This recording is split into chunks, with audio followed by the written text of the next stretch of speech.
Welcome to Finding Certainty with your host and U.S. Army veteran, Patrick Laing. Over the next hour, you'll learn from Patrick and his expert guests how to attract more certainty into your business and your life. Now, here is your host, Patrick Laing. Welcome back to Finding Certainty, everybody. We're very pleased today to have two icons in the industry, Mr. Jason Miller and Phillip Lanos. They are the co-hosts of the Strategic Advisor Board War Room Roundtable podcast. That's a mouthful. They have a lot to offer and a lot of insights and experience to share with us. So really looking forward to visiting with you guys. Thanks for being here. Absolutely. Great to be here, Patrick. So I always start out by having you tell us just a little bit about yourselves. We've got three of us today on the show, obviously, and because you are co-hosts, you tag team on this extraordinarily popular podcast. I mean, what is it? Top 1.5% globally. That is an accomplishment, especially with the fact that you haven't been doing it for years and years. So it's very impressive. We're looking forward to hearing how that's come about and some of the things you've learned and so forth. So why don't we just take turns and have you tell us a little bit about yourself, and then I'm going to jump into. I always share two reasons why I've invited you on the show, but I always like to start with you. You're the most important part here. So maybe Jason, why don't you tell us a little bit about your background, if you don't mind? Yeah, sure. I'm a Montana kid. I grew up in Montana on a farm and learned what that hard work means, right? And joined the military, did 23 years in the military. And really business was in me because my folks were very entrepreneurial. And I wanted to still do that while I was in the military. So I, bought, stripped, flipped businesses, so on and so forth, while I was in the military. And retired from the military, started the Strategic Advisor Board and chair 11 other companies. I won't go into all of them, but actually 12 as of last week. I love business. To me, that's what it's all about. Podcasting is such an awesome thing. And I'll just quickly even tell the story of how me and Phillip even came about being together.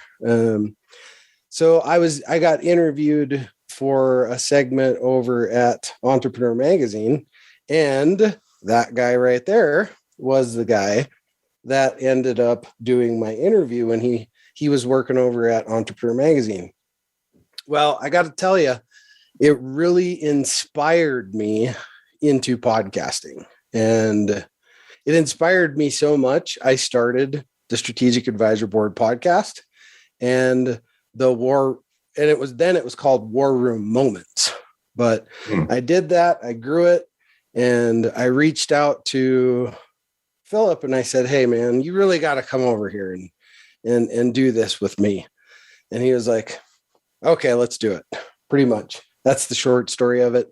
And now we're 6 months into it, 250-ish episodes, crushing it in the top 1.5% in the world. So wouldn't be here without Phillip, though, for sure. But I'll pass the torch over to you, Phillip.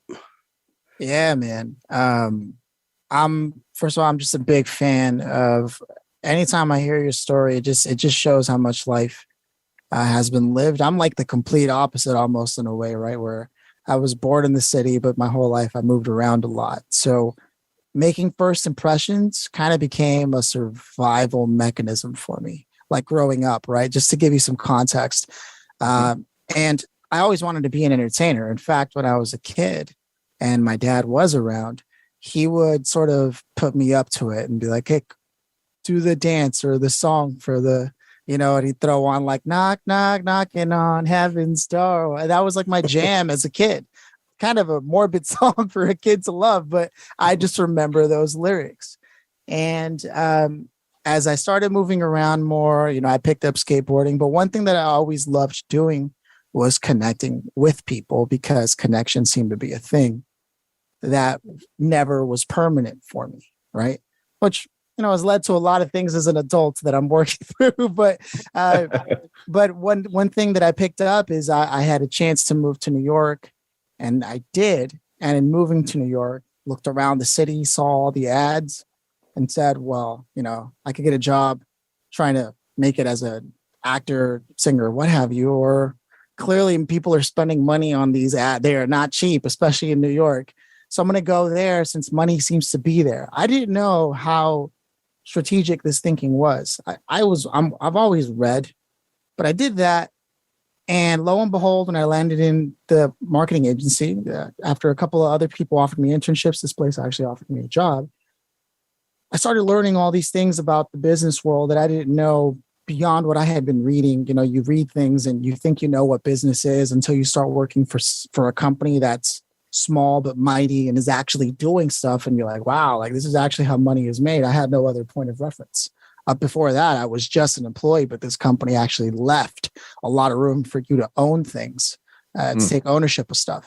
And through that, I eventually got the bug to go, do things myself. And one of the things I took with me was the idea of podcasting really early on, like 2013 going into 2014. And that's really where I started getting into things, which eventually led to me helping other people launch their podcasts and their personal brand and content strategy. But then somewhere along the way, I ran into somebody who gave me a shot with Entrepreneur Magazine. Then I helped them launch an Inc. Magazine podcast. There was a shift in CEO, which sort of tanked that Inc. Magazine podcast. I think that episodes may not even play, even though they're still listed and like online. You can see them. And in the middle of all that, along the way, I ran into Jason, as he tells you in the story. And, I remember him specifically emphasizing the importance of a marketplace in his episode, and I was like, yeah, like Amazon. He's like, yeah, but Jason meant it deeper than that, but I remember how important of an emphasis he placed on that.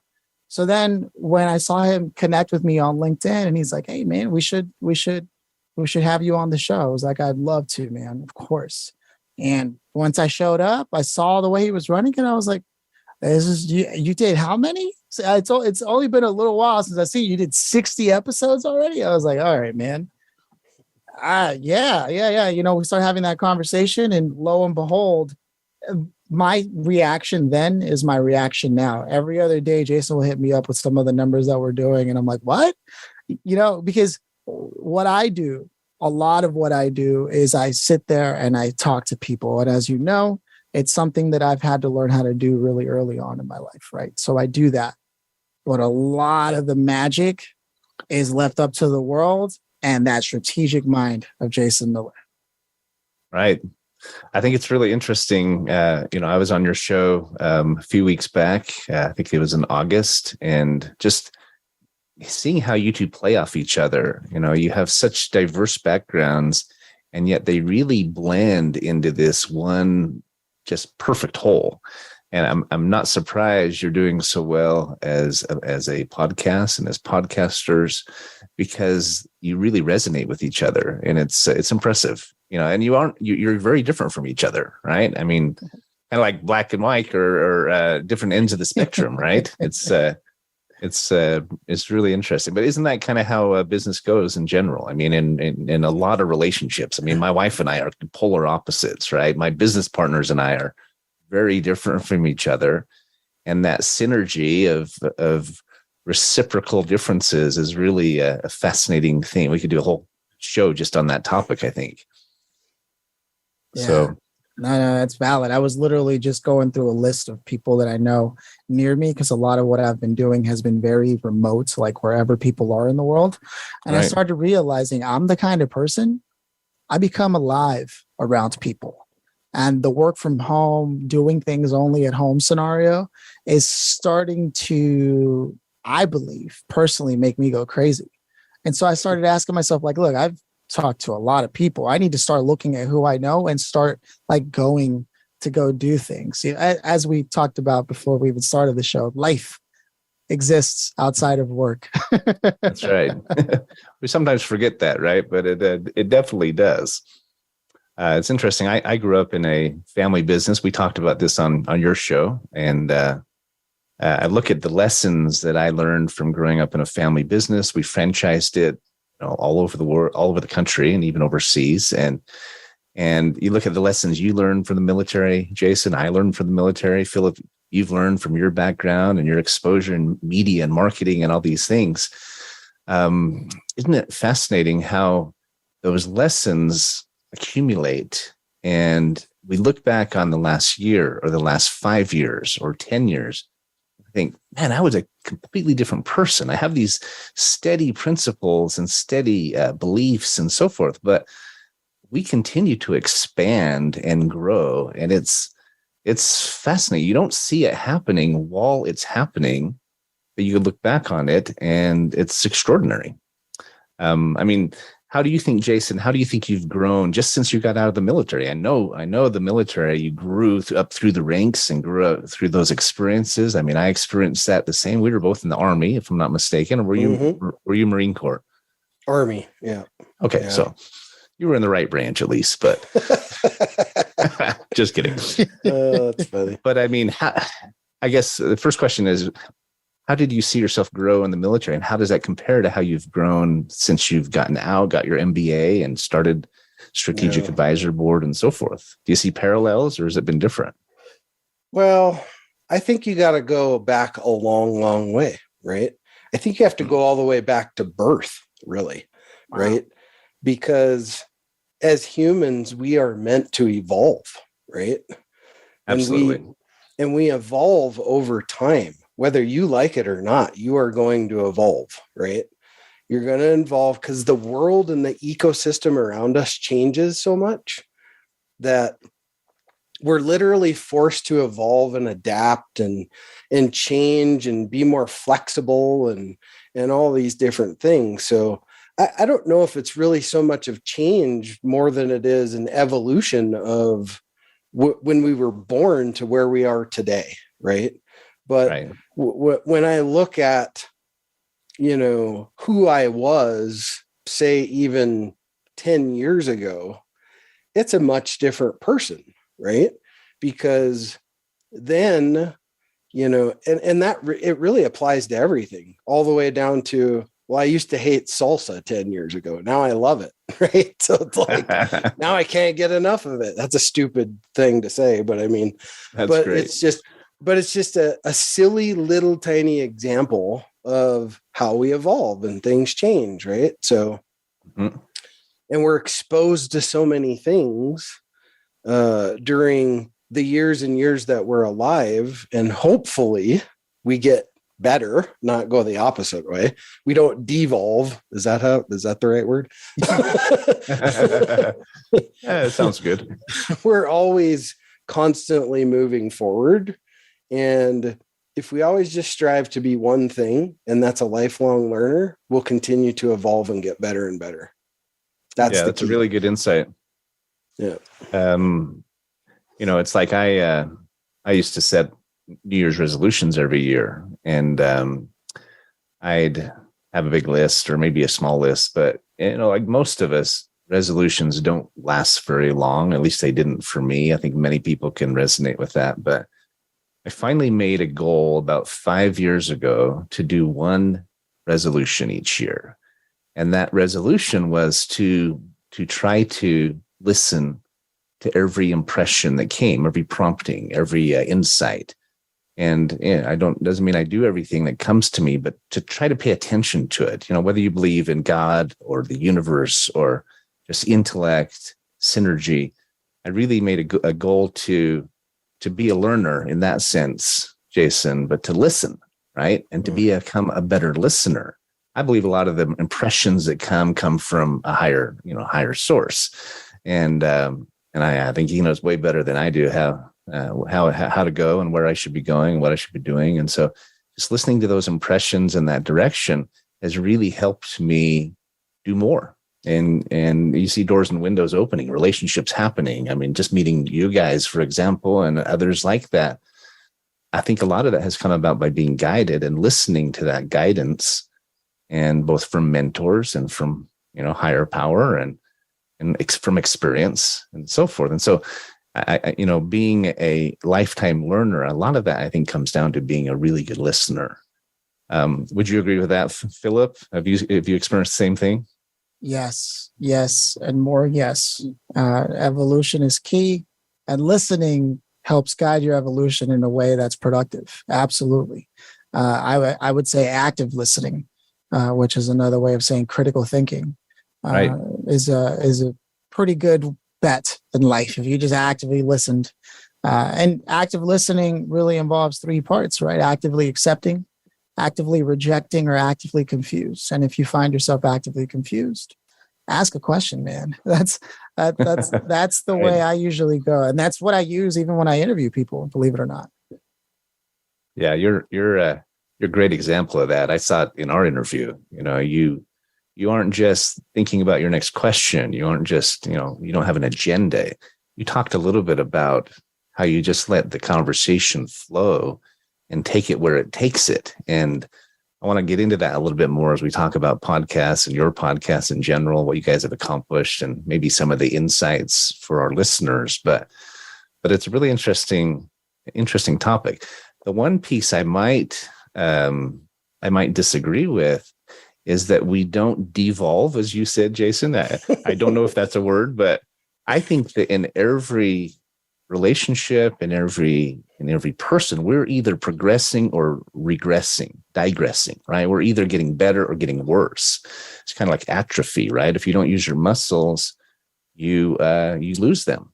And same with a marriage, or a relationship. It's either getting stronger or getting weaker. It doesn't happen overnight, but I do believe that's true. Same with a testimony. Same with a skill, language ability. I lived in Italy for a couple of years. I was an interpreter with the Army in Italian.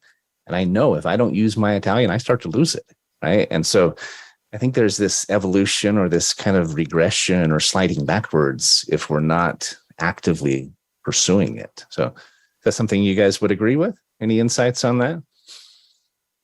Yeah, I mean, it's just, we've all seen it, right? We've all seen or met people in our lives, and then somehow the path brings us back together and you go, whoa. What happened to you? Don't even recognize you. Right? What happened to you, man? Right. And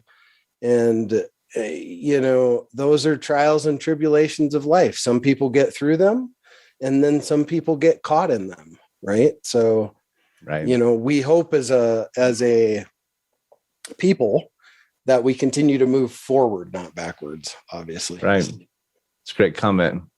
Yeah. We're coming up on our next break. I'd love to hear your thoughts on that too, Phil, but maybe we'll go to break first. But to that point, let me just share one insight. This is more of a kind of a scriptural or a religious insight. I heard it at church, just to be clear, but we're talking about repentance, right? We're talking about how people get off the path and they start going down lanes they shouldn't, making bad choices or maybe get into an addiction or something. And there's this false belief that we have to go back to where we were. We somehow have to return to where we started to get back on the path. And that's not possible, for one thing. And it's not even smart, right? We're going to waste energy and regret and belief and so forth trying to rewind things, right? When all we have to do is turn left or turn right and get back on the path where we are. Things are going to be different. We will have lost out on opportunities, maybe damaged relationships. We're going to have to do some repair and so forth, but we just need to get back on the path. You think of pilots flying a plane, they're constantly off course. They're never on course. They're constantly making these little minor corrections. The same thing happens when we're driving down the road. Our hands are never still, right? They're constantly correcting, keeping us in our lane. And so I think it's an interesting insight talking about evolution and progress, which is a big thing that I know you talk about, Jason, with Strategic Advisor Board. I think we just got to get back on path, and it's an easy fix. It's a minor correction more often than not. I think we make it harder than it has to be. So lots more to talk about. We're going to go to a quick break, everybody. We're here with Jason Miller and Phillip Lanos of the Strategic Advisor Board podcast. Very honored to have you guys with us, and we'll be right back.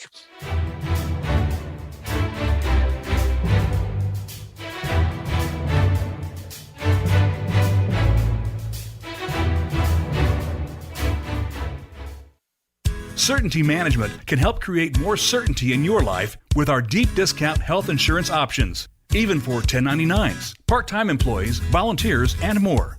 Pay less to protect yourself, your loved ones, and your team.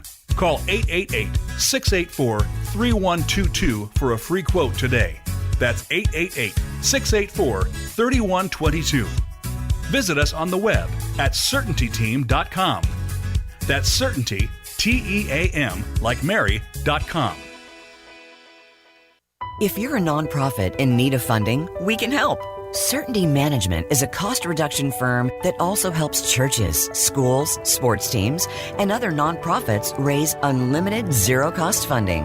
Best of all, you don't have to sell anything or ask for donations. Call 888-684-3122 to learn more today.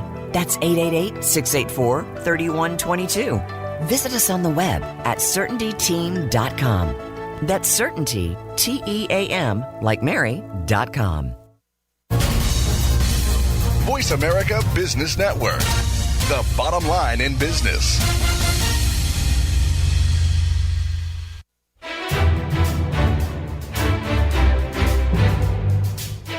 You are listening to Finding Certainty with Patrick Laing. Have a question for Patrick or his guests?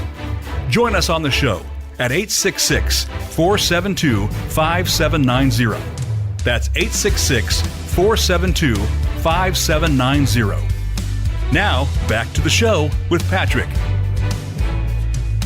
You're listening to Finding Certainty, and we're on with Jason Miller and Phillip Lanos of Strategic Advisor Board Podcast, one of the top podcasts in the world, literally 1.5% globally, which is quite the accomplishment, guys.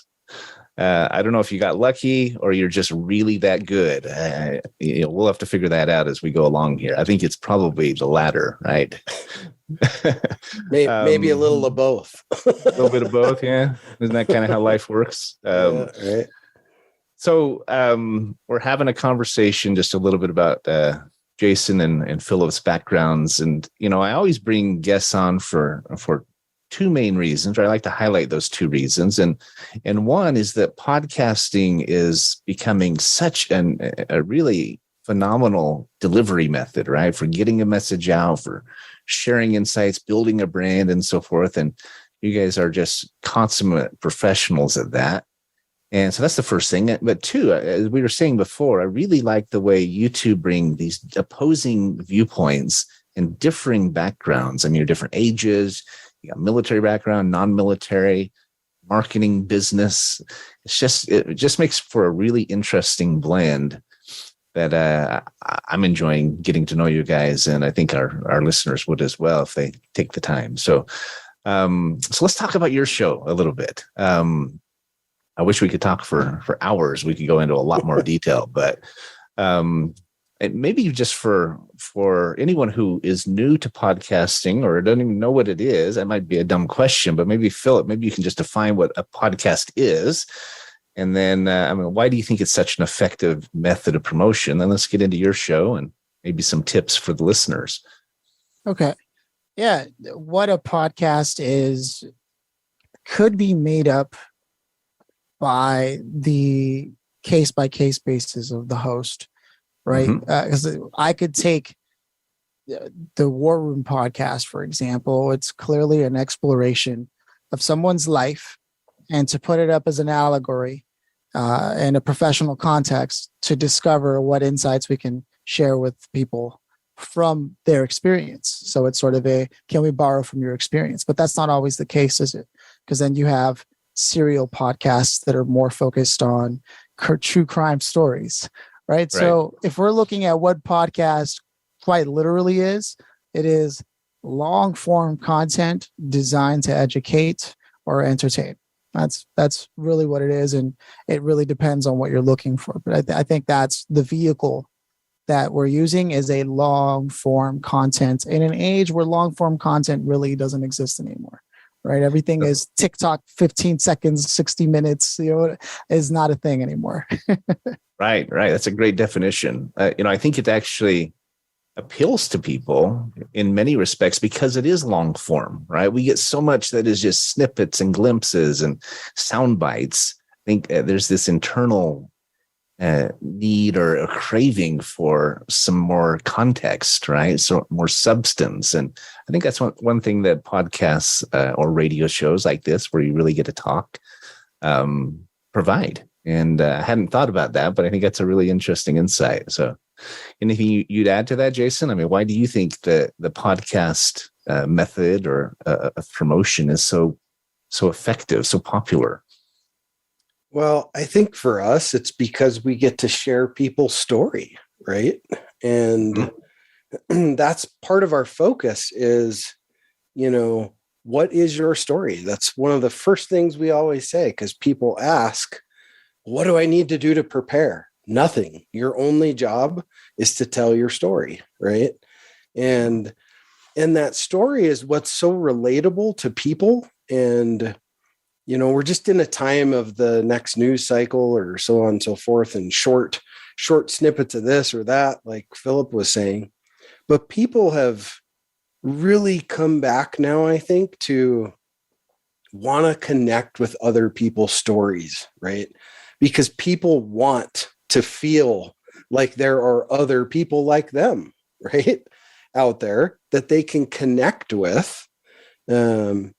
And really be able to synergize in a whole different way, right? Whether that's driving to your office in the morning or driving back or at lunch or whatever the case may be. Right. And, the war room was designed because business is war in its own sense, right? Mm-hmm. And we get to share them war stories, the good, the bad, and the ugly. That's the whole point of the podcast in the first place, is there is no censorship in it, right? You get to hear it all, the good, the bad, and the awful, right? But imagine being a young leader that's 23 years old, that's starting a company today, that starts on episode 1 and ends on episode 200 and whatever we're on. All the arrows they got to miss, because they got all those stories of all those business owners that, shared all those things that worked and didn't work. And podcasting is a beautiful form to be able to share that kind of information in the world, because it's intentional, right? People know they have to set aside 30 minutes, 40 minutes, because that's what a podcast is. So it's intentional that way. Right. People don't usually stumble on a podcast over and over and over, right? They may stumble on it the first time, but then it draws them in, of course, depending on the content and the quality and so forth. But it's interesting, Phillip, you talk about the true crime podcasts and the mystery podcasts and some of these that are not interview related, not necessarily business related, but they're still telling a story, right? And it has that same element obviously built into it. I think really great business podcasts are doing the same, as you referenced, of telling stories and explaining histories and insights and how they all blend together. And so it's interesting. Tell us a little bit about your podcast specifically. How often is it? Do you do it? I know you've got over almost 250 episodes now in just 6 months. I mean, the quantity is impressive in and of itself, right? I mean, I know you were recording podcasts almost every day, isn't that right? I mean, that definitely is I think a powerful source of fuel for anything to gain traction, right? Can you do it consistently? And I just followed Jason's lead. I'll be honest with you. He pointed out, this is how many interviews we have lined up. As soon as I started, I was like, well, let's go. At some point there was even more of them. And I was like, let's do it. And then I was like, hey, man, how many episodes are we going to do? He's like, actually, I got a plan. I was like, yeah. He's like, yeah. And then we'll move them over to here now. But there is a lot of episodes in a short amount of time. But whether it was by design or not, it had a big it plays a big factor in not only, imagine you're trying to learn to swing a bat. If you swing it only once a month, your game, same thing with golf, right? Only gets so good. The reps that you do. Now, I happen to have been doing something very similar to that volume beforehand with Entrepreneur, right? I think in the time that I was there with entrepreneur.com, it was pretty much that exact model. So to come right into it again, it was pretty, I could notice it right off the bat. And the only difference is we're running the show way different than they are. And the quality of guests that we have are way different than Entrepreneurs. So I got lucky running into Jason, because it wasn't always a Jason Miller when I was on Entrepreneur. Right. So I think the interesting thing about podcasting, since that's the broader subject that we're on, and how you align things, right? Whether it is a documentary style podcast or an interview style podcast, or believe it or not, a round table style podcast where interruptions are the norm, right? I think whatever format you choose, don't ever count out how important the kind of guest that you bring on is. Because if you think you're going to make hamburgers out of, let's say, I don't know, spinach, I mean, you could do that. There's a whole market now. It's a vegan market, but it's not the same thing. You know what I mean? And so it's important that you take into consideration all the elements as a cook that you're throwing into the dish in the kitchen to be able to determine like what the meal is going to be like. And it is an art to be able to tastefully, it's a matter of taste. You've got to have taste, right? Whatever vertical you're in, whatever industry you're in, if you're creating a communications piece, you have to have your finger on the pulse and the taste. And something about hosting is having taste as a host of how do you tastefully ask a question that relates and can open things up even further without getting too far away from the point of the conversation itself. You know, it takes taste, and you can't read about taste and then go and have taste. It's something that is developed through experience, through failure to have taste at all, and go, wow, that wasn't tasteful at all. Then you just got to sit there and live with it. And if you do that long enough and with enough repetitions at the number and volume of episodes that we have, you eventually start to really get a feel for things. Right. It's really good insight, you know, and I think that taste, that ability to define and what is a good guest and what you're looking for, and then being able to guide that conversation is more than just the quantity of podcasts you've done. It's the lives that you've lived. It's the experience that you've had, right? It's like I keep getting compliments on our show and feedback from Voice America, the general manager. They say, man, you sounds like you've been doing this for years. Not to pat myself on the back, but they've been really complimentary and really encouraging. And they say it's largely because you come across as authentic. I think that authenticity is a real big piece of it. But also it's because I've done hundreds of interviews. You know, I've done thousands of presentations, training. So I may be new to this format, but I'm drawing from, you know, years and years, 30 plus years of experience. And so I think it's an important insight. Anyone can start a podcast, but I find the very best ones are when the hosts have got some real life experience, right? Reminds me of that book by Malcolm Gladwell. It's called The Outliers. Yeah. Have you heard of that? I think it's just Outliers, not but he talks about how it takes 10,000 hours to become an expert in something, right? It doesn't just happen overnight. He gives examples like Bill Gates and programming and, you know, others. But I mean, you made a reference a few minutes ago, Philip, about Jason, how he's a strategic, you know, genius. And I think Jason, talking about the quality of the guests you guys have, because your interviews are phenomenal. I've listened to several of them. I think mine was definitely the weak link in all the interviews you've done. But the you know, tell us a little bit more about just the type of guests you've had and maybe some of the insights you've had, because I agree, the quality of the guests, and in addition to the quality of the host, it makes for the perfect recipe, as Philip said. Anything you would add to that, Jason?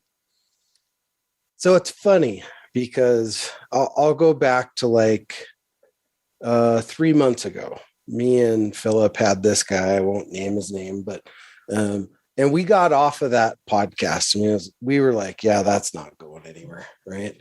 And it turned out to be like one of the most listened podcasts we've had. I mean, people just loved it. So you can't really predict necessarily what people are really going to be interested in or not. But I mean, you know, our focus is business owners that have been, they've been in their own war room. That's the whole point, right? I mean, we're not trying to interview the next Mary Kay delivery person or something like that, right? We want, seasoned CEOs that have been in the mud and muck, and they've been drug around it, and they've been through all the hardships. And that's what really makes the show so valuable, is that right there.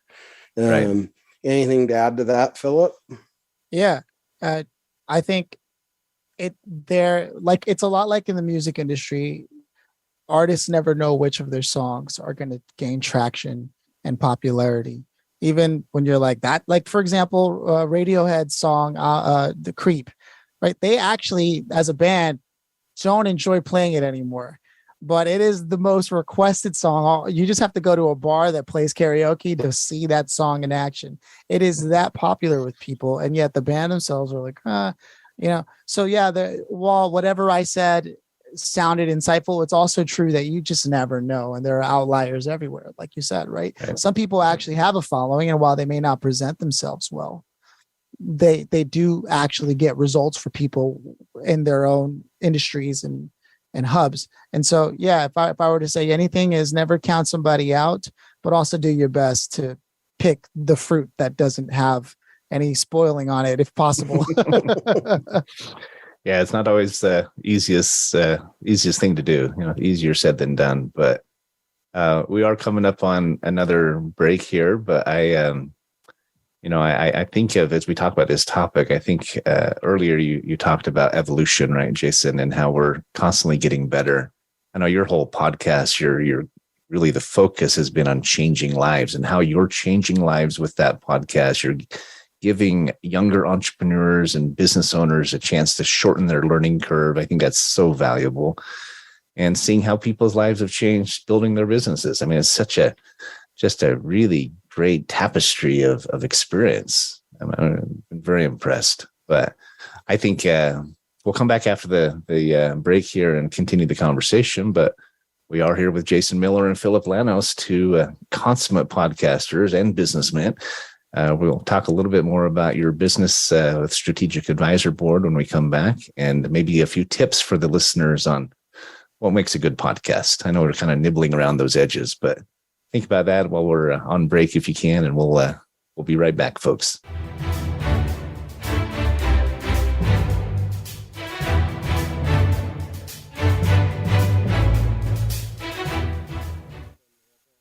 If you're a nonprofit in need of funding, we can help. Certainty Management is a cost reduction firm that also helps churches, schools, sports teams, and other nonprofits raise unlimited zero-cost funding. Best of all, you don't have to sell anything or ask for donations. Call 888-684-3122 to learn more today. That's 888-684-3122. Visit us on the web at CertaintyTeam.com. That's Certainty, T-E-A-M, like Mary.com. Certainty Management can help create more certainty in your life with our deep discount health insurance options, even for 1099s, part-time employees, volunteers, and more. Pay less to protect yourself, your loved ones, and your team. Call 888-684-3122 for a free quote today. That's 888-684-3122. Visit us on the web at CertaintyTeam.com. That's Certainty, T-E-A-M, like Mary.com. When it comes to business, you'll find the experts here. Voice America Business Network.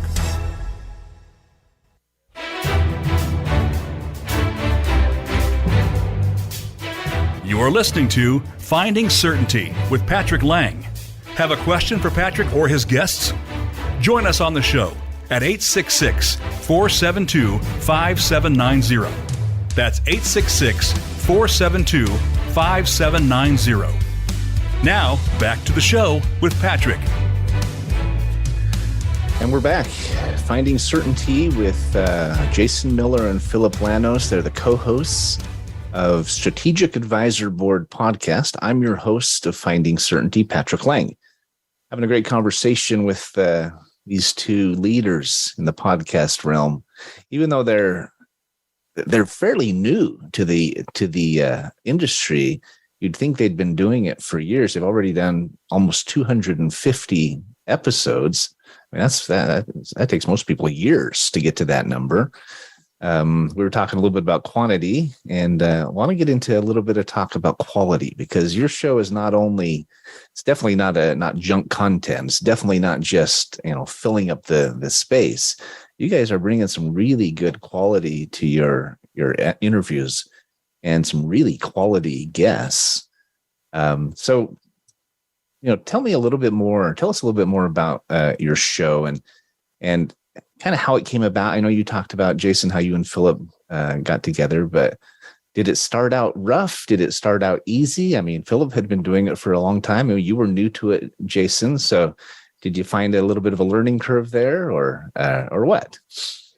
Well, oddly enough, all I did was I used Phillip's framework. It was the same framework that he interviewed me by is the framework that I used before we came over and joined forces together when he was at Entrepreneur Magazine. And the War Room has actually been around since 2017, 16, 17. And I used the War Room because war is business. So I've always had this War Room concept where, I work with clients and we work together in the War Room and draw up strategies and all that kind of thing. So it just made sense to continue a podcast called the War Room or War Room Moments, right? Because I could share these moments that I had with clients and so on and so forth and have them on the podcast. That's how it all started. They were all clients of mine, sharing their stories and things that we'd been through in the War Room. So, but then I really wanted to take that and amp it. And that's why I wanted Phillip to be a part of it. So we could create this round table effect, right? Right. More of a, less interview-ish and more conversational, right? Where everybody can feel free to just interrupt and change the dynamic of the conversation at any given time. So that's from my perspective starting. Was it difficult? It was new. I wouldn't say it was difficult, but it was new. So I was working out all the back end stuff and editing and all that stuff and putting a team together to do all that kind of stuff. That's the hard part. And that's the part people don't see is what it takes to do all that. Phillip, you want to chime in there? Yeah. I mean, to your point, production is one of the most important things in getting a show to just keep flowing, right? And if you don't have that team in place, like you said, it's definitely not going to go anywhere. I also think pre-production is super important, right? So a lot like most people might listen to that show and think that all I did was show up and then just have a conversation. And while that may be true to a large degree, it doesn't mean that I didn't personally, and I do this with everyone that we interview. I take a hard look at a few things. Their website, do they have any books? Can I find them through a simple Google search? I do all of that personally just to see how it is they're presenting themselves because of the work I do as a personal brand strategist, right? I'm constantly helping people do that. whether they pay me or not. Often it'll be in the middle of a call and I'll, you know what I mean? But I do that outside of podcasting. So I've just developed this habit of being able to look at people very similar to how if you see somebody, they're like, okay, are they breathing heavy? You know, all the things you might look for in a person to see whether or not they're a threat. I don't do that to look for threats, but I look at to find a way to better articulate what I'm about to drive home in that conversation with them. Right. The point is always the same, but what I need to know about a person is always really important. I can do it without just being introduced to someone, jumping into a conversation. Right? But I think it's very important that you do some pre-production, no matter what. What does that mean? Right. Whether it's making sure you have gear that's going to make sense for you and tuning your room beforehand, right? A lot of, I'm sure you've had interviews or podcast episodes where people's rooms sound like, you know, a great chapel, right? Right. And then there's the opposite, right? And so a lot of that, I think, pre-production, all the sauce is in the pre-production, man. I agree. I just think if you're going to podcast or do anything, YouTube or radio or whatever, the very least, make sure that you have a good mic and a good maybe a mixing board. I mean, it was the first piece of advice my general manager here at Voice America gave me. He says, invest in a good mic. You know, go get a Rode, go get an NTX or something like that. You know, it's worth having. And so people keep telling me you have a good voice for radio. I think most of it's the mic, right? So, you know, as you talk about your framework, you mentioned his framework. Do you mind sharing what that framework is for anybody who's thinking about running a podcast? Is there more to it than what we've already discussed? I can go on that. Do you want me to go on that, Jason? Yeah. All right. Take a minute or so. I still want to get into a couple other things before we run out of time here, but okay, it'd be great. Okay, so a lot what people see visibly, right, is that we have a conversation. I prep them for what that conversation might entail. I let them know there's an open-ended question at the end, like, if you could invite anybody to this conversation, having reflected on everything that we talked about, what would that look like? So that sort of thing didn't exist on that entrepreneur show. In fact, it's like every other podcast. If you've ever gone on a podcast circuit to be a guest, where they pull out a list of questions and then you might answer one of the questions they already had lined up for later, and they go, "Oh, wait, that was actually a question I was going to ask you later. Can we just get," or, they're literally just reading questions while they're talking to you. You name it. Those experiences are really bad experiences, right? And that's not how I was running it. In fact, part of the reason why they put even more episodes my way when I was on Entrepreneur was because of that. So that I changed it and made it conversational. However, all of that looks natural, but it's not. There's a lot that I do that I think I don't tell enough people about. And the framework that I'm using is an offshoot, a derivative work from a psychologist named Eric Berne. Eric Berne wrote this book called Games People Play, right? And he created what's called transactional analysis. And it goes into sort of three different phenomenons. There's the parent phenomenon, an adult phenomenon, and the child phenomenon. And at any given moment, people are interacting. You can see it when you become more childlike talking to your kid and you guys are interacting on the childlike level, as opposed to when you have to be a parent suddenly, and now it's parent to child. And that can be a very difficult conversation to have. Whereas you can also be an adult and speak to your child like an adult, right? And there's a game called Now I've Got You, SOB, right? And that game has a lot to do with the idea of, you're at a party, a soiree, a mixer. You see your kid and the dog run into the other room. You're like, okay. Then you hear some glass break. Okay. You go to check it out. All of a sudden you look, the kid's sitting there like, and you still ask, who did this? Right? What you've done is you've initiated a game. And now they're like, is there a chance I didn't do it? You invited them to lie. And that's a game that people play as opposed to speaking to them like an adult. Okay, can you do me a favor and go get a broom for this? Let's clean this up, right? And then go like speaking to them like an adult, having them activate, right? So then that's the whole work. And I just wanted to give you that context. What really happens is there's an offshoot, a derivative work that then develop what's called the intimacy scale, right? So there's transaction analysis and then there's the intimacy scale. The intimacy scale is an acronym. And I don't know if we have enough time before I get into this. It is about, okay, Forbes. Okay. So would you like to hear this acronym? Sure. This acronym is STOP, I'm You, right? Work with me here. It's silence, right? Things, objects, places, then I, myself, right? And you, and then us. So stop, I'm you. And every conversation starts off in silence. It's just the norm. And so there's a very low degree of intimacy. Ironically, when you have a high degree of intimacy, you can be in silence and hence say a lot and still be close and be calm and be okay with each other. So most people live on the shallow end of the conversation, and we live in like things, objects, places. What we're doing right now, I'll point it out, but most people are like, oh yeah, I love fishing, right? Yeah, I love fishing too, right? And you just keep going on fishing, or I love cars. Yeah, I love cars too, right? And you sort of leave it at that. Oh, I went to Paris. Yeah, I went to Paris too, right? You leave it at that, and there's nothing really at stake there. It's when you start shifting over to philosophies and ideas, kind of like what we're doing now, that a level of intimacy has now been increased. And if someone responds in kind with their own philosophies and ideas, well, you can see that they've moved up into the scale with you.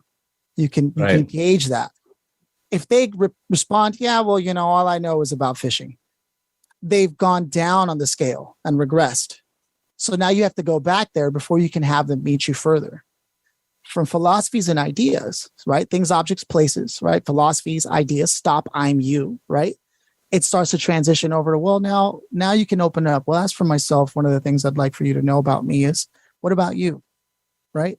Then you move it over to us, and you can start using us. And so that's a high level of intimacy. That's good. So Jason, anything that you would add to that? And we've got couple minutes here before we've got to wrap up. I do want you to, if you don't mind, because I think what you do in your company, the Strategic Advisor Board, is really about creating those relationships and holding people accountable and helping them change their businesses. So maybe give us a business reference or business insight into what you guys do, how it plays with this. You got about 60 seconds, and we've got to wrap this up. And I want you to share with people how to get a hold of you. Yeah, sure. Thanks, Phillip. Well, the beauty behind it is like I have one spectrum with the Strategic Advisor Board, right? And then Phillip he's the CEO of his own company called Own the Rhythm. So, and he's really good on his side of things. So it's like the strategy and rhythm together, right? And that's how I really explain that. And that's why it works so well, right? Because we are complete opposites in a lot of ways, but then in a lot of ways we're a lot the same. So, but the Strategic Advisor Board, which, Phillip's an integral part of that, relationships are everything in life, right? And I have built an empire off relationships, and I love to talk to people. I love to do this stuff like this right here, right? So, because that's what really matters. And one really important key thing about business that I would say to share here today would be, don't chase the money, because the money will come. The relationship will create the money. And that's what's a really important takeaway for a young business owner. I shared that with Forbes a couple weeks ago, and they said it was a profound statement. I don't really know if it's profound or not, but it is true. Relationships create money. Money doesn't create relationships. So, it's really important to look at it from that way. But Strategic Advisor Board, that's our company, www.strategicadvisorboard.com. Strategic Advisor Board podcast is our podcast. And we do, Phillip and I do this segment called the War Room Roundtable. Yeah. Well, I really appreciate you guys being on the show today. Couldn't agree more with what you've shared. Phillip, thanks for breaking down your framework for us. It's really fascinating. I think I'm not surprised your show is going so well. You're able to touch so many companies and businesses with what you do there at SAB. And, I'm not surprised you're being recognized on Forbes and in Entrepreneur, and I'm even Good Morning America and these things. It's impressive. So it's my honor to know you guys. Anybody have any questions about any of this? Text the word certainty to 26786. One of our team members will reach out to you, connect you with Jason or Phillip, or answer any other questions you have. We appreciate you being here on Finding Certainty. And come back next week. We've got a fantastic guest who's going to teach you how to benefit from the employee retention tax credit and literally get your money in as little as 30 days or less versus 6 to 9 months like most. So come back next week. Thanks, guys. Appreciate it. Thanks, Pat.